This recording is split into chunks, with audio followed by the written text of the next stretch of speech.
पुंडलीकवरदा हरिविठ्ठल श्री ज्ञानदेव तुकाराम सद्गुरु समर्थ त्र्यंबकानंद महाराज की जय।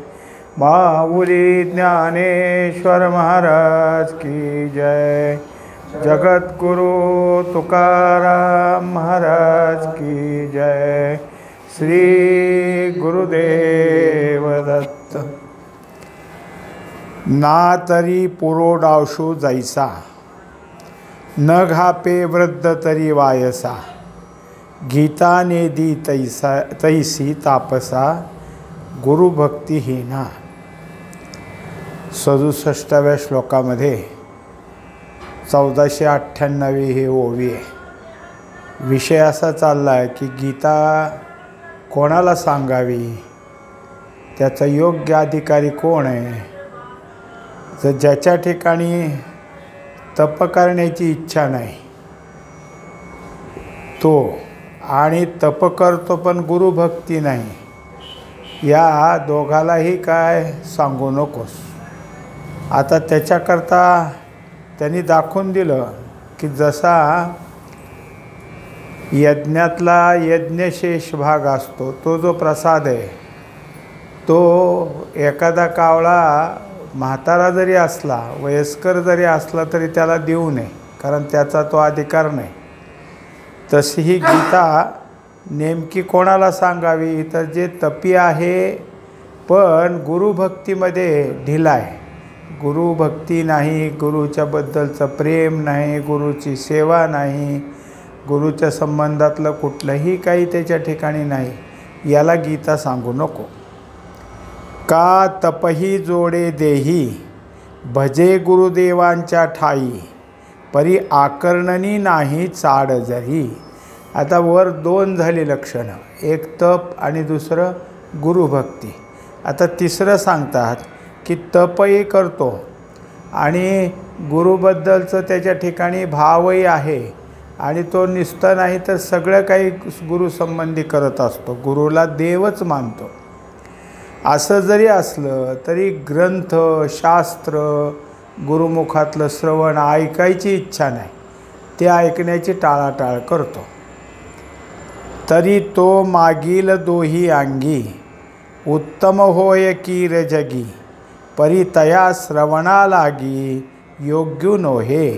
आता अगोदरचे काय तप आणि गुरुभक्ती हे त्याच्या ठिकाणी असेल, पण ऐकण्याबद्दलचा तो काय आहे की इच्छुक नाही, श्रवण त्याला आवडत नाही, श्रवणाकडे येऊन बसत नाही, श्रवण घेणं हे त्याला काय आहे नकोसं होतं। असा जो कोणी असेल त्याच्यापुढंसुद्धा हे सगळं सांगण्याची त्याची योग्यता नाही। मुक्ता फळ भल तैसे, हो परी मुख नसे, तव गुण प्रवेशे तेथ काही। आता एक उदाहरण दिलं की काय असतं की उत्तम प्रकारचे मोती असतात, त्याला खरे मोती म्हणायचं। ते खरे मोती जरी आहेत, चांगल्या प्रकारचा पाणीदार मोती, पण दोरा वावायला त्याला होल नाही, मग ह्याला दोरा कसा वावायचा, त्याची माळ कशी तयार करायची, म्हणजे तो मोती जसा बाजूलाच पडतो। सागरो गंभीर होये, हे कोण ना म्हणत आहे, परिवृष्टी वाया जाये, झाली का तेथे। आता दुसरी गोष्ट की समुद्र गंभीर आहे, याच्याबद्दल आम्ही कुठं काय म्हणतो, म्हणले आहेच, पण त्याच्यावर पाऊस पडून काय कामाचा, तो पडलेला पाऊस वाया जातो। धालया दिव्यान्न सुवावे, मग ते वाया धाडावे, ते आरती का न करावे उदारपण। आता त्याच्यानंतर काय आहे की ज्याचं पोट भरलं आहे त्याला आता तो काय आहे, खातो का रे जेवतो का रे म्हणलं तर तो नको नको नको म्हणतो, अजिबात मला देऊ नका, माझं पोट भरलं आहे असं म्हणतो। आणि तरी त्याला खाच म्हणायचं किंवा त्याला खायला भाग पाडायचं, हे काय उपयोगाचं आहे। हे जसं काय आहे निष्कारण त्याला देण्यापेक्षा ज्याला भूक लागली, ज्याला भुकेची इच्छा आहे त्याला दिलं तर ते उपयुक्त तरी ठरल। म्हणून योग्य भल तैसे होतू का चाड नसे तरी झणे वाणी वसे देसी हे तया. तेव्हा सगळं आहे पण त्याला ऐकण्याची चाड नाही, मग मात्र त्याला हे देऊ नकोस. रूपाचा सुजानू डोळा ओढवू ये काही परिमळा जे माने ते फळा तेथेच ये गा.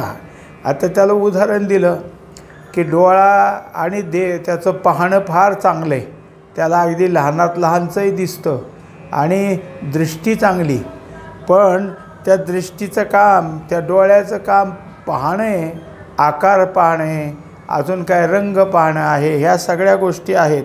पण त्या डोळ्याला नेलं पुढं काय आहे, एखादं चांगलं फूल आणि वास येतोय का सांगितलं तर डोळ्याचं ते काम नाही, डोळा ते काही सांगू शकणार नाही. म्हणजे ज्याचं जे फळ आहे त्यालाच ते सांगावं, त्यालाच ते द्यावं.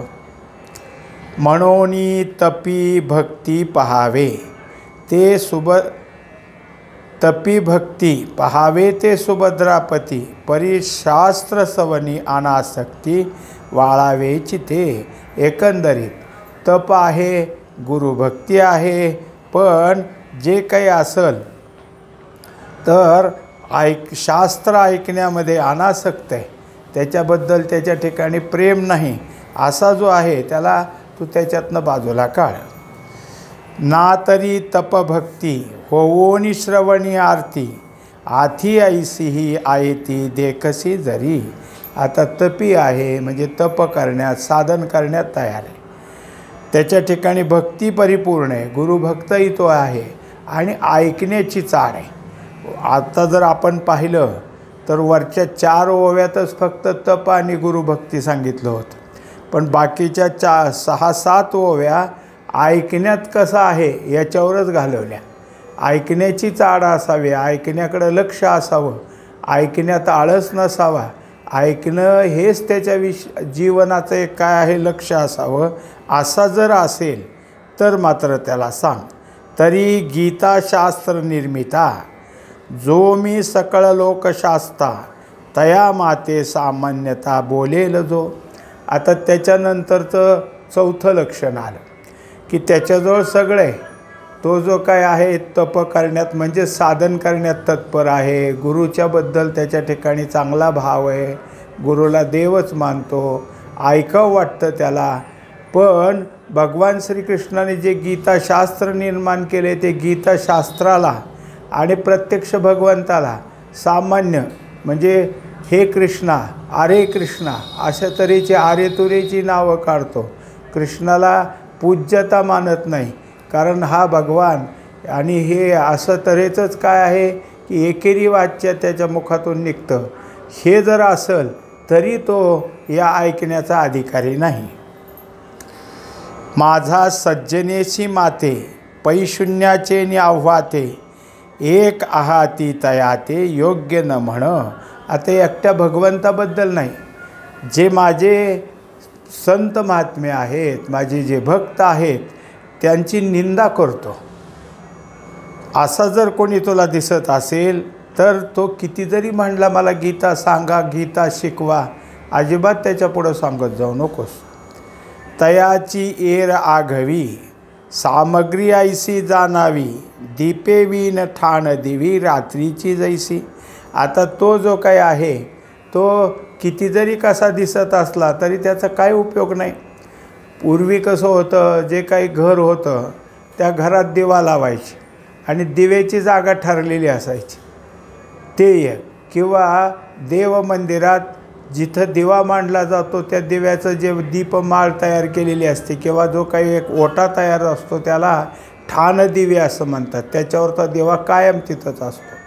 आता तसं ठाण दिवा आहे पण वातच लावलेली नाही, मग काय करावं त्याला. तसा हाय, इतकं सगळं खरं आहे त्याच्या ठिकाणी, पण तो काय करतो तर संतांची देवाची निंदा करतो किंवा देवाला त्यांनी काय आहे अनादराने वागवतो. अंग गोरे आणि तरुणे वरी लेईले आहे लेणे परी एकलेनी प्राणे सांडिले जेवी. आता एक उदाहरण काढले की गोरई रंग शरीराचा कातडी कशी गोरी पान आहे, शिवाय तरुण आहे आणि सगळ्या प्रकारे काय आहे अलंकार आहेत अंगावर. अगदी काय असतील ते कानातले, नाकातले, गळ्यातले, हातातले जे जे काय अलंकार असतील ते चांगल्या प्रकारचे अलंकार आहेत. पण ते जिवंत नाही, ते मेलेलं प्रेत आहे. त्याच्यावर एवढं सगळं घातलं तर मग काय उपयोग आहे त्याला. सोनियाचे सुंदर निर्वाळले होय घर, परी सर्पांगणा द्वार रुंदले आहे. आता सोन्याचं मंदिर बांधले, अतिशय सुंदर आहे. बाहेरून पाहिलं तर फार देखणं आहे, पण आत जायचं म्हणलं की नागिन बसली दारात, आतच जाऊ देत नाही. निपजे दिव्यान्न चोखट, परी माझी असे काळकोट, हे असो मैत्र कपट गर्भिणी जैसी. आता दुसरं काय दाखवलं की सुंदर प्रकारचं अन्न आहे, अगदी ताटात वाढल्याबरोबर वास येतो आहे, पण विष घातलं आहे त्यात. असल्या अन्नाला काय करावं. आणि जिवलग मित्र आहे पण मनामध्ये कपटी, काय कपट भावाने करल काही सांगता येत नाही. असा मित्रसुद्धा उपयोगाचा नाही, असा अन्नही उपयोगाचं नाही.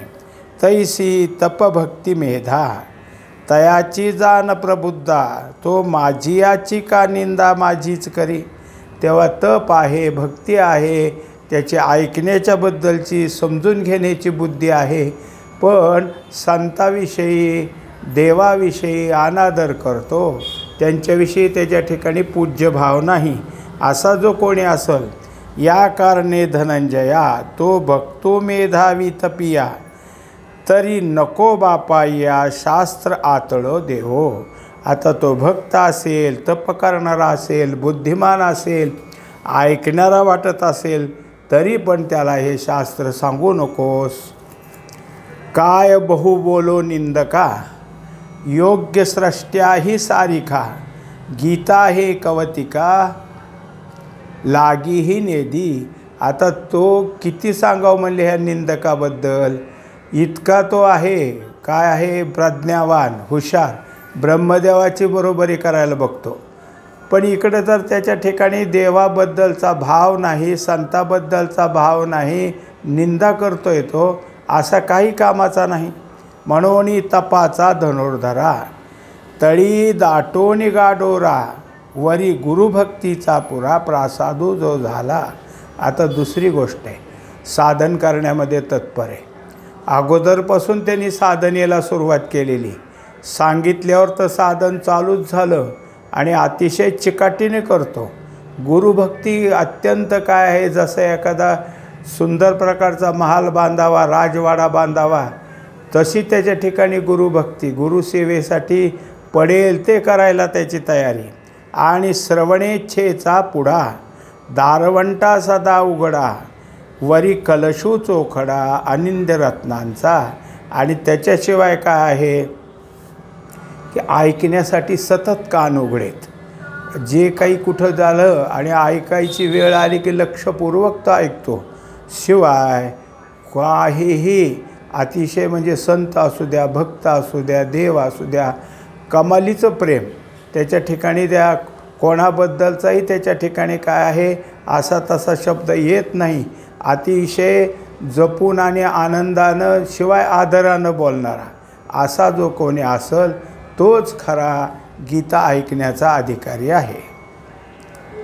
य इदं परमं गुह्यं मद्भक्तेष्वभिधास्यति, भक्तिं मयि परां कृत्वा मामे वैशत्य संशयः. आता हा 68वा श्लोक आहे. जो हे परमगुह्य ज्ञान माझ्या भक्तांना किंवा जे जे काय ऐकायला आता जे काही सांगितलेले लक्षणे त्याप्रमाणे असतील आणि त्यांना ह्या ग्रंथाचं जो कोणी निरूपण करतो, तो निस्तं निरूपण करतो असं नाही, तो माझी भक्तीच करतो, तो माझी सेवा करतो आणि आता त्याच्या ह्या सगळ्यामुळं निसंशयपणानं तो मला येऊन प्राप्त होईल.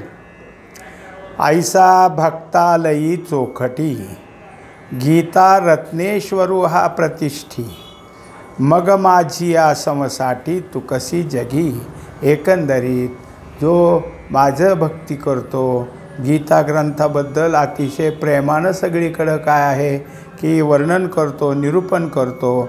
असा जर काही असेल आणि कोणाला सांगतो जे आता सांगितले त्या लक्षणानं परिपूर्ण असतील त्यांनाच, तर जसं तो दुसऱ्याला सांगतो त्याच्या बदल्यात मी त्याला माझं काय आहे मोक्षाचं स्थान किंवा माझ्या बरोबरीचं स्थान त्याला देतो. का जे एकाक्षरपणेसी त्रिमात्रिकेची कुशी प्रणवू होता गर्भवासी साकडला. आता जे काही एकाक्षर आहे म्हणजे ओम, हे कुठं होतं तर ह्या 3 मात्रेत गुंतलं होतं. अ उ म ह्या 3 मात्रेत ते गुंतलं होतं आणि तो ह्या वेदाच्या पोटातच राहिलं होतं. ते गीतेच्या वहाळी वेद बीज गेले पहाडी की गायत्री फुली फळी श्लोकाच्या आली. आता त्याच मंत्राला, त्या ओंकाराला गीतेच्या रूपानं स्वरूप आलं. आता ते वेदाचं जे बीज होतं ते वेदाचं बीज गीतेच्या रूपानं आता विस्ताराला आलं आणि त्याच्याचबरोबर गायत्री मंत्राचं सुद्धा त्यांनी स्पष्टीकरण त्या ठिकाणी दिलं. ते हे मंत्र रहस्य गीता मेळवी जो माझी या भक्ता अनन्य जीवना माता बाळका जैसी. आता हे मंत्ररूप असणारी गीता जो कोणी माझ्या भक्ताला सांगेल तो जसं बाळ आणि आई ह्यांची चुकामुक झाली आणि ते बाळ आईसाठी सतत रडतं आहे, त्यांची भेट घालून दिल्यावर कसं होतं तिथं त्या आईला किती आनंद होतो, त्या बाळाला किती आनंद होतो, तशी माझी गीता ऐकण्याची इच्छा असणारा जो गीता सांगेल तो मायलेकराची भेट घालून दिल्यासारखं आहे. तैसी भक्ता गीतेसी भेटी करी जो आदरेसी तो देहापाटी मजसी एकच होय. केवळ गीतेचं निरूपण करणारा आणि जे जे काही निरूपणामध्ये असेल त्याचं विस्तृत वर्णन करणारा असा जो कोणी असेल, म्हणजेच माझ्या भक्ताचं गीतेचं ज्यांनी भेट घालून दिली तो त्याचा देह पडल्यावर मलाच येऊन मिळणार आहे. नच तस्मान मनुष्येषु कश्चिन्मे प्रियकृतमः भविता नच मे तस्मात् धन्य प्रियतरो भुवी. आता त्यानंतर गीतेचंच महत्त्व सांगतात माणसात त्याच्यापेक्षा मला कोणीही अत्यंत प्रिय नाही. म्हणजे कोणापेक्षा जो गीतेचं निरूपण करतो आहे, गीतेचा अर्थ समजून सांगतो आहे किंवा गीता समजून सांगतो आहे, असा जो कोणी असेल तो माझा अत्यंत प्रिय आहे. आणि तो शेवटी काय आहे, किती झालं तरी सगळ्या जगापेक्षा तो मला प्रिय राहणार आहे. आणि देहाचेही लेणे लेवोनी वेगळेपणे असे तव जीवे प्राणे तोची पडिये. आता तो जरी देह स्वरूपानं असला, माझ्याहून वेगळा असला, त्याच्या ठिकाणी जीवपणा असेल, त्याच्या ठिकाणी प्राणाचं येणं जाणं असेल, तरी मलाच तो प्रिय आहे. आता देहानं तो वेगळा आहे की, पण मला प्रिय आहे. ज्ञानिया कर्मठा तापसा या खुणेची या माणूसा माझी तो एकू गा जैसा पडिये मज. याचं कारण काय तर कर्म कसं करावं असा कर्मयोग सांगतो. त्याच्यानंतर साधना कशी करावी हे तप सांगतो. ज्ञान कसं असावं, कसं मिळवावं, कसं टिकावं हे सगळ्या खुणा तो सगळा सांगतो. म्हणून तो मला प्रिय आहे. तैसा भूतळी आघवा आनन देखे पांडवा जो गीता सांगे मेळावा भक्तजनांचा. तेव्हा एकंदरीत या पृथ्वीवर जे गीतेचा प्रेम धारण करणारे भक्त आहेत त्यांना गोळा करतो आणि त्यांच्यापुढं हे गीतेचं वर्णन करतो. हे सगळं तो माझ्यासाठीच करत आहे. मज ईश्वराचे निलोभे हे गीता पडता अक्षोभे तो मंडन होय सबे संताची या. आता मी म्हणजेच ईश्वर स्वरूप असणारा माझं वर्णन करण्याकरता माझंच प्रेम धरून, म्हणजे जे जे काही आपण कर्म करतो ते ईश्वरालाच अर्पण करावं, तसं ईश्वरासाठी करणारा जो कोणी आहे.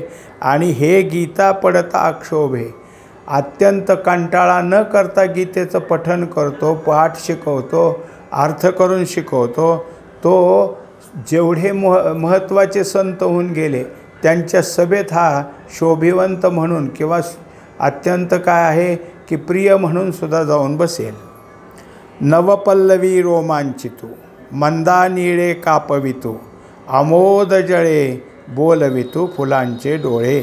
आता त्याचे जेवढे आहेत तेवढे त्या ठिकाणी काय आहे की जसं नवपालवी फुटावी किंवा एखाद्या ह्याच्यावरून फुलाच्या ताटव्यावरून अलगद वारा पुढं वाहत जावा आणि मग त्यामुळं काय आहे पुढं की गोड पाणी प्यायला मिळावं आणि संपूर्ण फुलं फुललेली आहेत असं डोळ्यापुढे यावं. हे सगळं कसं सुखावं असतं.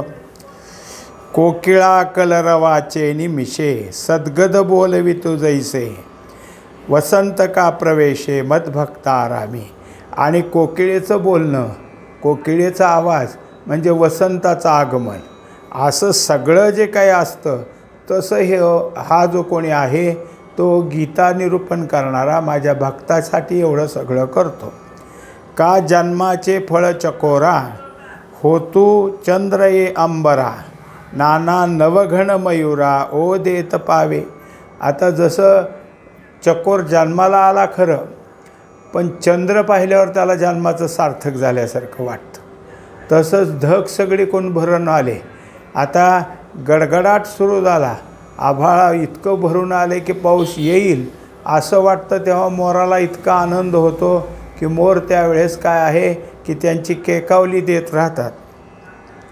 तैसा सज्जनाच्या मेळापी गीता पद्यरत्नी उमपी वर्षे जो माझ्या रूपी हेतू ठेवूनी. तेव्हा जे माझे ऐकण्यातले आहेत भक्त ते प्रकारे सज्जन आहेत, योग्य जन आहेत. ह्या जनाच्या मेळाव्यामध्ये या गीतापद्य रूपी रत्न जो स्पष्टपणानं सांगतो तो सगळ्यांचा काय आहे की सगळ्यांचं उद्धार व्हावा, सगळ्यांनाही गीता कळावी असा मनात हेतू ठेवून मग तयाचे निपाडे पर्यंते मज पुढे नाही चिगा मागे पुढे निहाळीता. आता त्याच्यासारखा प्रिय मला कोणी नाही. माझ्या पुढेही तोच, माझ्या पाठीमागंही तोच. म्हणजे मला इतका तो प्रिय झाला की माझ्या मागं पुढं तो आहे असं वाटतं. अर्जुना हा ठायवरी मी तयाते सुये जिव्हारी तो गीतार्थाचे करी परगुणे संता. एकंदरीत माझ्या अंतःकरणाचा विषय तो झाल्यासारखा आहे, त्याच्याशिवाय मला दुसरं काही नाही. म्हणजे जसं अंतःकरणात कोणाच्याही झालं ते एखादा विषय असतो, माझ्या अंतःकरणात हाच भक्त आहे तेवढा. कारण का तर तो गीतार्थ सगळ्याला सांगत सुटलेला आहे. आदेश्यते च इमं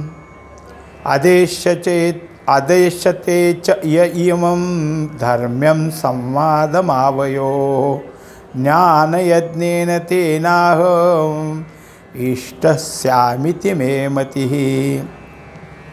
आता त्याच्यावर गीता ग्रंथाबद्दलच सांगताना सांगतात मी आणि अर्जुन म्हणजे भगवंत आणि अर्जुन ह्या दोघांचा जो हा धर्मरूपी संवाद आहे त्या संवादाचं अध्ययन जो करतो म्हणजे गीतेचं जो अध्ययन करतो आणि त्या अध्ययनानं दुसऱ्याला सांगत असताना त्यानं नुसतं नाही तर हा ज्ञानयज्ञच केला आहे आणि ज्ञानयज्ञ करून त्यांनी माझी पूजा केलेली आहे. पै माझिया तुझिया मिळणी वाढिनली जे हे कहाणी मोक्षधर्म काजिनी आलाशी जेथे. तेव्हा तुझा माझा जो गीतारूपी संवाद झालेला आहे तो संवाद किंवा ही गीतारूपी कथा ही मोक्षधर्म प्राप्त करून देणारी, मोक्षाकडे घेऊन जाणारी आहे. तो हा सकळार्थप्रदू आम्हा दोघाचा संवादू न करिता पदभेदू पाठेचे जो पढे.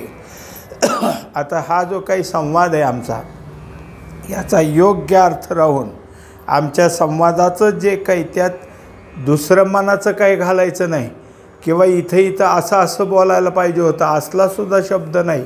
जसं आहे भगवंतानी उच्चार केले, ज्या प्रकारे मांडणी केली तीच जर सगळ्याला सांगत जातो तर त्याप्रमाणे त्यांनी पाठ दिलेले आहेत. तेणे ज्ञानानळी प्रदीप्ती मूळ अविद्येची आहुती तो शिविला होय सुमती परमात्मा मी. मग त्यांनी जे दिलेलं ज्ञान आहे ते ज्ञानरूपी अग्नीच्या ठिकाणी ही मूळ अविद्या तिला सगळं आहुती दिलेली. आता मूळ अविद्या सगळी संपली, त्यामुळं मला इतका आनंद झाला की मी परमात्मा त्याच्या प्राप्तीत झालो. घेऊन गीतार्थ उगाणा ज्ञानिये जे विचक्षणा ठाकिती ते गाणा वाणा. गीतेचा तो आहे तेव्हा या गीतेचा अर्थ सांगता सांगता जे जे काही याचे ज्ञानी आहेत, ज्यांच्या ठिकाणी हे आता ऐकण्याची आवड आणि बुद्धी त्यांची परिपक्व झालेली आहे, ते केवळ ह्या गीतेबद्दलच आता गायन करतील, वर्णन करतील, गीताच त्या ठिकाणी सांगतील. गीता पाठकासी असे फर अर्थज्ञासी सरिसे. गीता माऊली की नसे जाणे ताणे.